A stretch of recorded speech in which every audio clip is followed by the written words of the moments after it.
the filmmaker Raúl Ruiz. He once said he wanted to go into a dark room to build a waterfall. He may have died earlier this year, but his 270-minute film, The Mysteries of Lisbon, is out this weekend, and we review it and the kind of cinema Ruiz represented.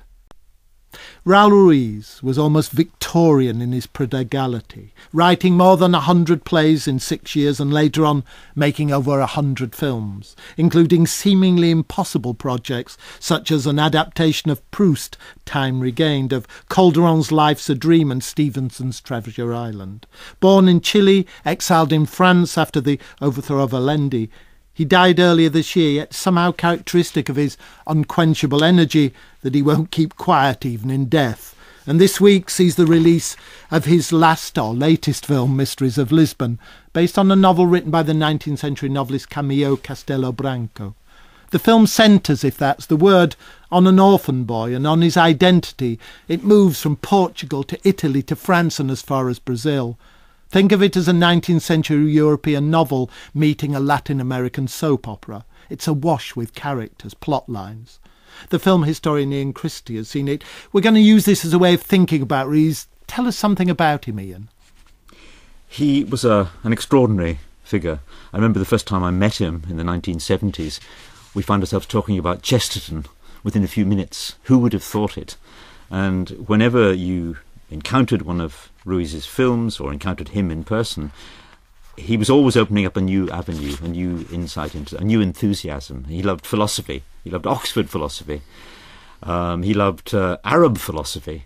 He was fascinated by the Spanish Golden Age, of course, and he once, I remember, said he was going to write 300 sonnets because he wanted to make a film about someone who had written 300 sonnets. Yeah, in an odd way, the art house category did him no favours, did it? Because it kind of constrained him, and actually he was a much more promiscuous filmmaker than that. He was a great kind of essayist in the sense of trying things out. He loved trying things out. He once had a sort of Saturday morning filmmaking club at his apartment in France, where he would actually invite friends round and they would experiment with ideas in film.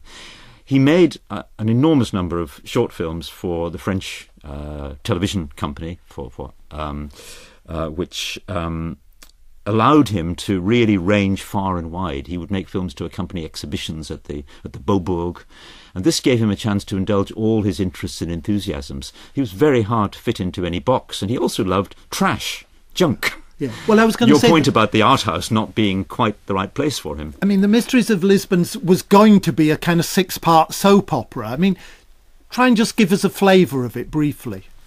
Well, it is a story of an orphan, as you said at the beginning, who turns out not to be an orphan. And in fact, I think the central thread is that no person, no character that we meet is what they first seem to be. So you have this sort of sense of going behind the character, behind the mask. Everyone is revealed to have a past, to be something else. It's extraordinarily exhilarating. I watched it first in San Sebastian, and I must say people came out of it in a daze, in a dream. It reminded me of that great Polish novel, The Saragossa Manuscript, and the wonderful film made of it by Wojciech Haas, which has a kind of vertiginous sense that every story will reveal another story and another story and another story.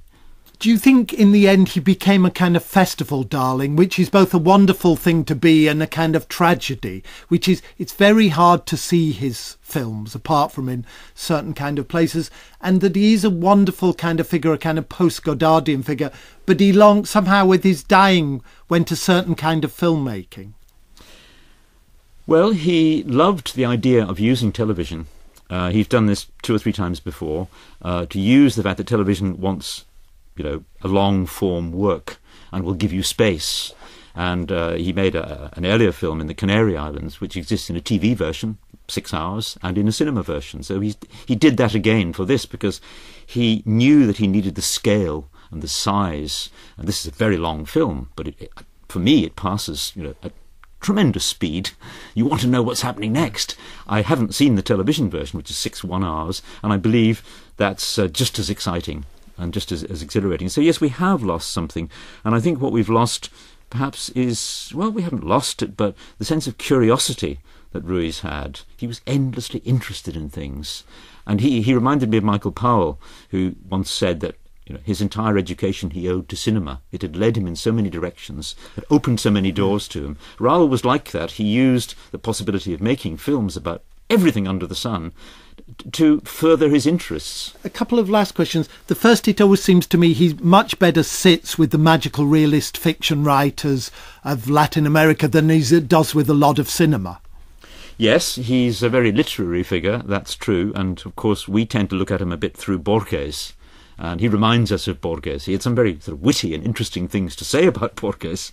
But and of course, he also reminds us of Chris Marker a bit. Yeah. Chris Marker, who kind of invented the essay film, I suppose, in modern times. I want to ask you, I always like watching Ruiz's film, and in the end, I never think they're very good films. They're kind of fascinating. I felt that of this, I was really pleased to have watched it, but it's a mess, because actually, you're right, he's a kind of an associational thought. He can't take an idea without it opening a door and another door and another door. No, I don't agree with you at all. You don't? I think there are two absolute masterpieces in his career, and one was Time Regained. I mean, Time Regained is just the impossible. It's a film based on one volume of Proust's series, and it out-Prousts Proust. Okay, and it's the marvellous. second one? Mysteries of Lisbon. It's a great, great film, and I think, sadly, it's an opus posthumus, but I think people will discover Ruiz through it, and hopefully they'll be led to seek out some of his earlier films. Ian Christie, thank you very much. And The Mysteries of Lisbon opens on Friday, certificate PG.